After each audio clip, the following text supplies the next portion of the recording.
warahmatullahi wabarakatuh. Ya, kembali lagi bersama saya Ibu Siti Ramsyah Aini Ritonga, Guru Bidang Studi Ekonomi SMA Islam An-Nizam Medan. Hari ini kembali lagi di video pembelajaran Ekonomi Gampang. Mari kita buka pembelajaran hari ini dengan mengucapkan nafas Bismillahirrahmanirrahim.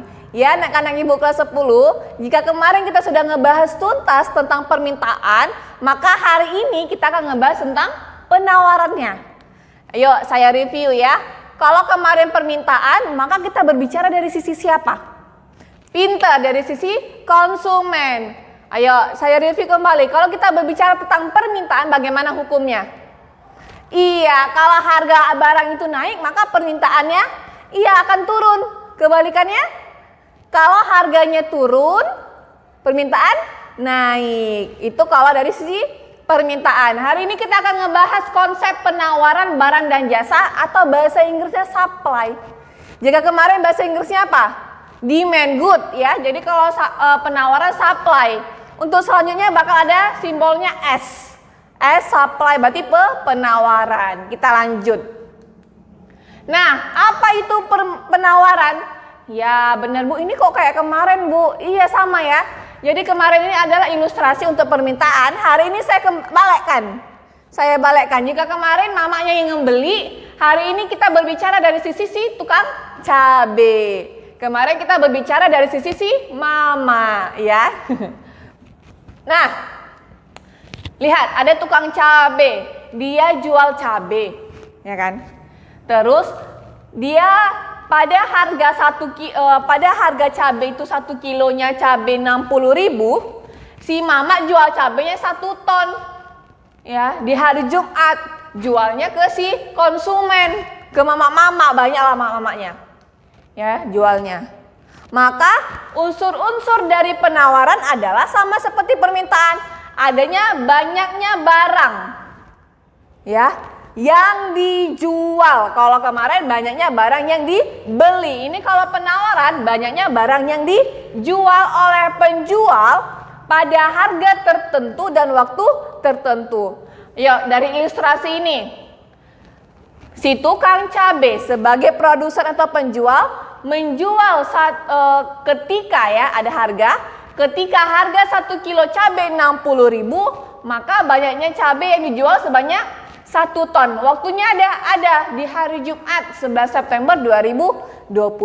Itulah yang disebut dengan penawaran. Easy ya. Oke, berarti penawaran sama dengan menjual. Kalau pembelian sama dengan membeli. Kalau menjual siapa yang jual? Penjual atau produsen. Yuk.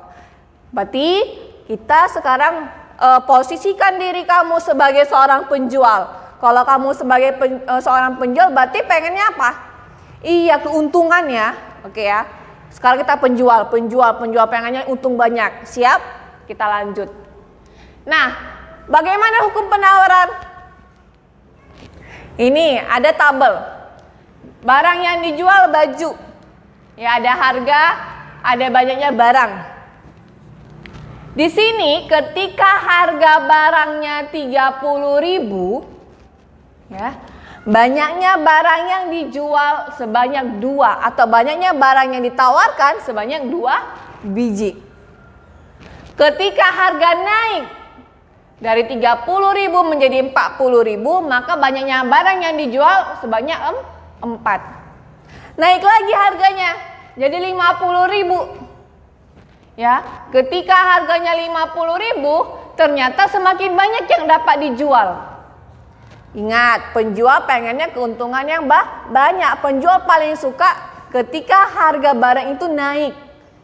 Nah, jadi ketika harga barang naik, pasti dia akan mendapatkan keuntungan yang lebih banyak. Makanya semakin banyak barang yang akan ditawarkan atau dijualnya.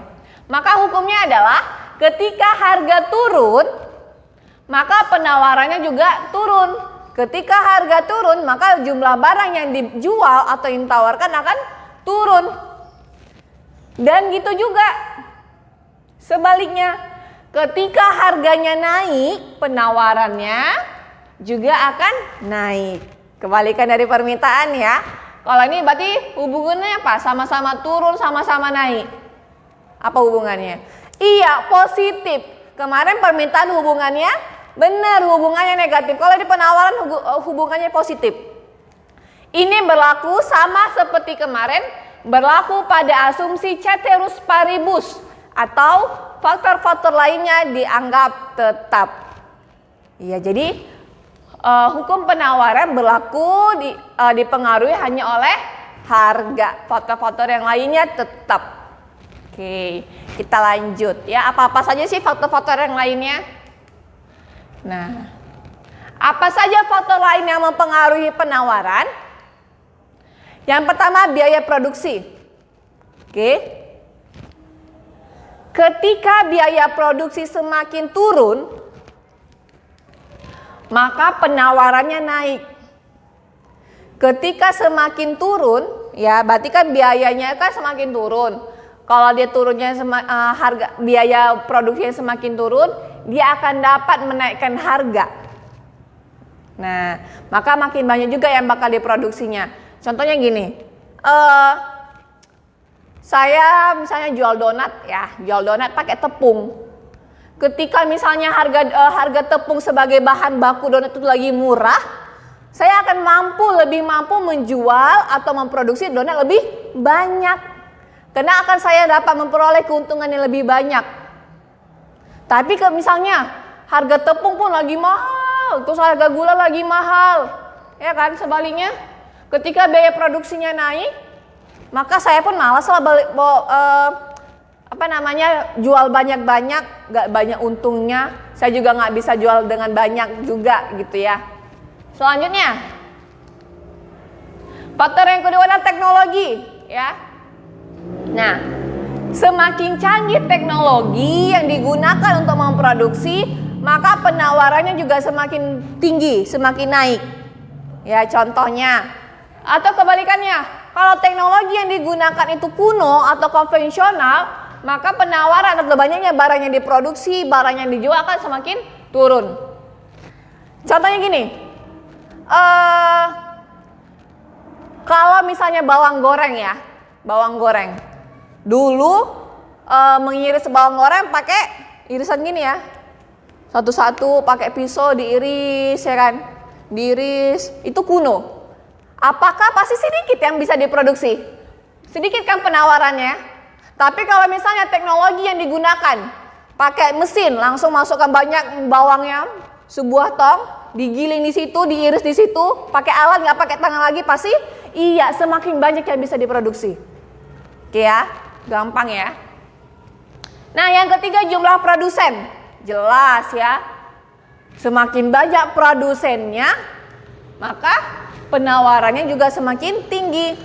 Misalnya lagi musim puasa, tiba-tiba banyak penjual gorengan, maka banyak juga gorengan yang ditawarkan gitu.